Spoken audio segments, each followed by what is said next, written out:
अहो पाटील काका, अहो तुम्ही इकडे घ्या, तुम्हाला तिकडेच शोधतोय मी.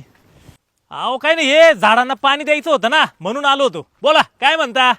अहो काय नाही म्हटलं, कुराड आहे का? कुराड कुराड आहे ना, का बरं पाहिजे? अहो काय नाही, ते माझ्या दुकानासमोर एक झाड झालंय, रस्त्यावरून दुकानात दिसत नाही, माझं धंदाच होईना. म्हटलं झाड तोडून टाकू, म्हणजे कसं जरा धंदा बिंदा होईल, लोकांना दिसेल. असं गरमी लईच वाढली आहे ना. अहो हा ना, हे बघा 3-4 दिवस उष्णतेची लाट सांगितली. बरं काय पाणी बिणी देऊ का? अहो नाही नाही, आता झाडाखाली थांबलो होतो ना, रस पिऊन आलो मी. काय नाही. बरं पोरं सोरं बरं आहे ना सगळे? हा पोरांचं काय नाही, त्यांना घरासमोर एका झाडाखाली मस्त झोका बांधून दिलाय, दिवसभर त्या सावलीत खेळत असता. यांचं काय. बरं बरं बरं, तुमची गाडी कुठे लावली? गाडी तर तिकडे लावली झाडाखाली सावलीत. आणि कुराड कशाला पाहिजे? ते झाड तोडायचंय ना. काय राव, अहो या झाडांवर तर अख्खं आयुष्य चाललंय आपलं. अहो ही झाडं तोडायची नसता, झाडं राखायची असता. तुम्ही आज झाडं राखली तर उद्या झाडं तुम्हाला राखतील. अहो पण ते दुकानासमोर आहे ना.